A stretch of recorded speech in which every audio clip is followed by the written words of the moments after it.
Good morning on Saturday, April the 23rd. Just want to touch base with you for a few minutes this morning. As you notice the title, I got some broad topics that I want to kind of mention and kind of put together as I continue to work through how I want to try to move forward to think about these ideas with you and to look forward to getting comments from you all about how I need to think differently or could think differently. Some of you would probably say need to think differently as I reflect on a half century, a little over a half century of living, and certainly not a half century of thinking, but uh, thinking about life and how things relate and how they relate differently, it appears today than they did in the past, even within the context of groups whose identity, at least on the surface, it appears to be the same as ones into which I was born and in which I was raised. And yet, I feel like either I or groups in general have either shifted or stayed the same. One party has shifted, one has stayed the same. Part of that, I suspect, is a natural part of simply growing older and thinking and processing information over a lifetime. Part of it, I think, represents what, from my perspective, is a fundamental shift in focus with respect to how groups with which I historically have identified. That shift in focus has affected both the message and ultimately the outcome for which those groups are seeking. And so the title, conservation or conservatism, I'm sorry, conservatism, democracy, Christianity, America, and the world. The first four of those, I guess, reflect my identity um, in a kind of a nutshell. And then the fifth one is the context in which all of that takes place in the biggest scheme of things. And so as I think about, what does it mean to be a conservative? What does it mean to be a proponent of democracy? What does it mean to be a Christian? What does it mean to be an American in the context of a world in which you have every possible human idea being thought and acted out, either historically, present, or future? And I think about the relationship between those, particularly as if you've had a chance to look at and work through any of the previous videos I've done, work through the relationship between the Christian ideals and American ideals, and just working through some of the struggles in the relationship between faith and politics, and particularly in the context of the world today, which is what we're all working in right now. Whatever our past, the present offers a chance to hopefully compare notes and work towards a better future.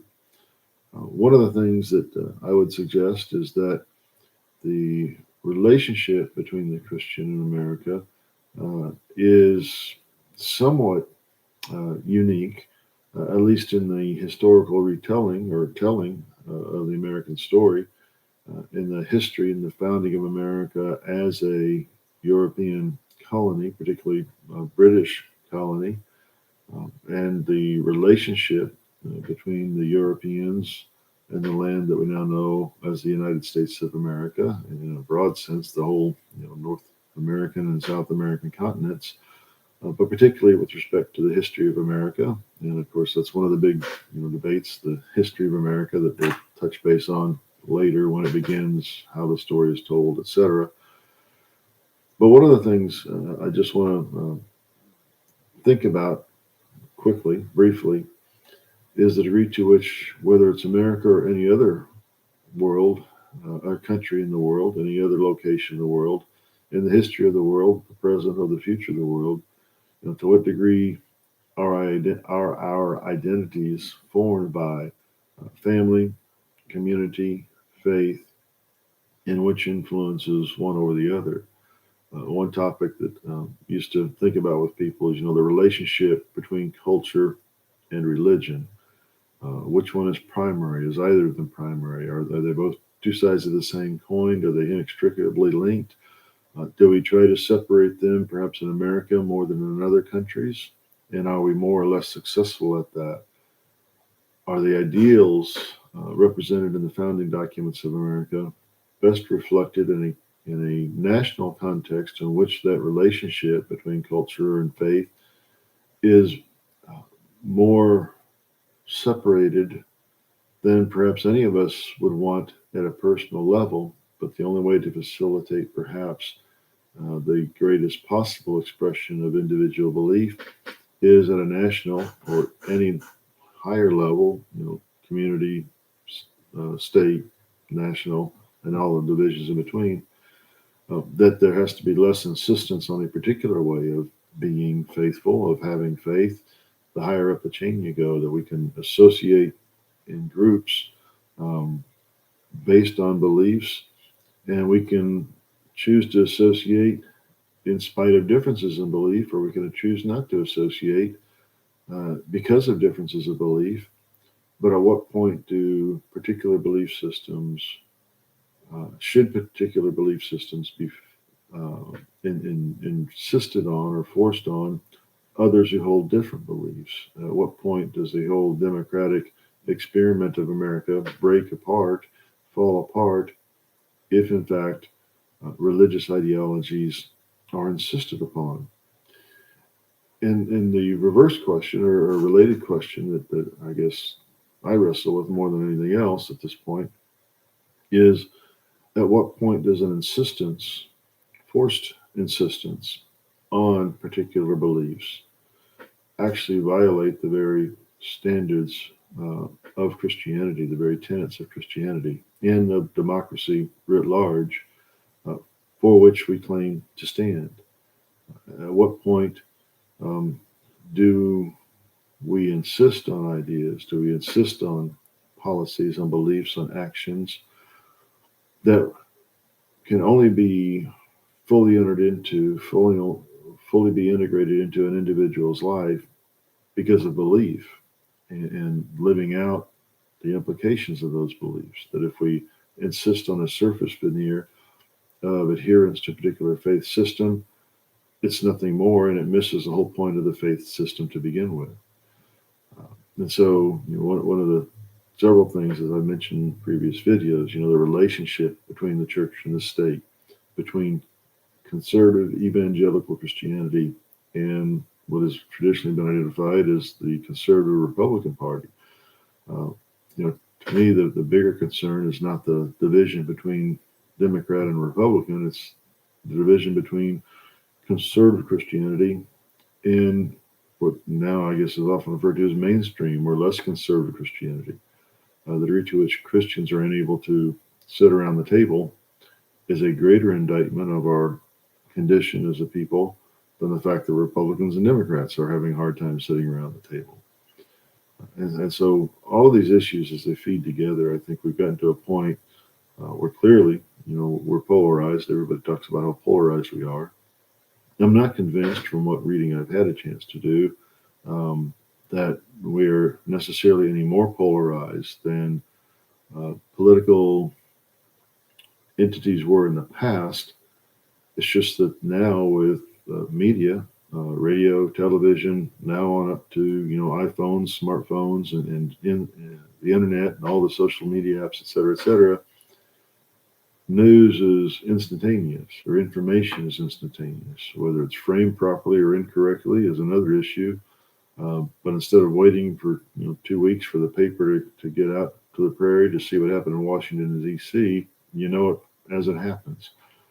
And it's framed, though, often, depending on who presents the information or gives you the information, it may be framed in such a way that reinforces or not biases and ideas you already had, which contributes to fuller polarization.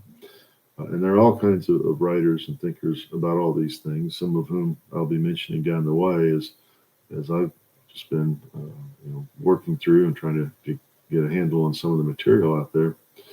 But my basic point is that as Christians in America are responding to the world today, I wonder if at times the message of Christianity is in fact lost in an effort to, I'm not even sure how to describe it, in an effort to ensure the ideals of Christianity, when in fact the ideals of Christianity based on Christianity's teachings, as I understand them, can only in fact be realized if an individual is changed from the inside out. So that in fact insisting on a modicum or a veneer of Christian polity and action on behalf of others in society writ large is in fact missing the point, the central issue behind Christianity. And I was reading the book of Amos this morning, the prophet Amos in the Hebrew Bible, the Christian Old Testament, and his message to Israel, all the nations around Israel, and Israel in particular, though. But just the challenge, on that day. On the surface, everything appeared to be going fine. Militarily, commercially, everything appeared to be successful. And yet Amos is coming in saying, y'all are rotten to the core and things are not being handled properly. And you need to get your house in order or this veneer of success is going to be taken away. And there are other writers and writings that we could refer to as well that have the same basic message. So that while it's one thing to say, yeah, we're blessed by God and recognize God as a source of blessing, it's quite another thing to recognize where, in fact, we are in relationship to God and each other, such that those blessings are a reflection of our actual relationship with God and what the future holds, rather than something to which we appeal as a basis for, well, God would never destroy America because we're, the last chance God has to win the world to Christ. We're not the last chance. And if we fail as Christians in a free country to live whatever happens in the country as Christians in the country and in the world, then that will be what initiates, I believe, God's judgment, not the sin of the country, not the sin of the world.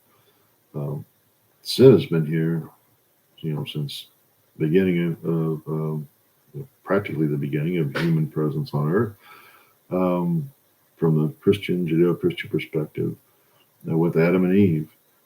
So it's not a surprise when the world itself lives in a sinful way.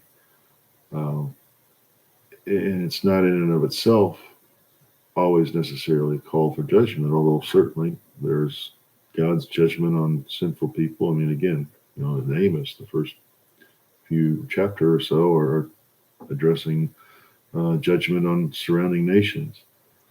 But the kind of the final judgment, and Amos makes reference to this as well, the ultimate judgment is when God's people fail to live obediently to God. And then God's testimony to the world about God, which is what God called the people for to begin with, looking at Exodus 19, I believe it is lost. That's when God executes judgment in a way that holds everybody accountable. So anyway, didn't really get on to some of the topics as in the way I intended this morning, but as we go forward and narrow down some of the focus, look forward to hearing some of your comments, what you have to say about the general idea and, where we are in the world as conservatives, as supporters of democracy, as Christians, as Americans, and whether or not, in fact, we are serving the end we think we're serving with respect to how we are going about trying to carry out that service. Thank you all very much. Have a great day, and we'll catch you later. Thank you. Bye-bye.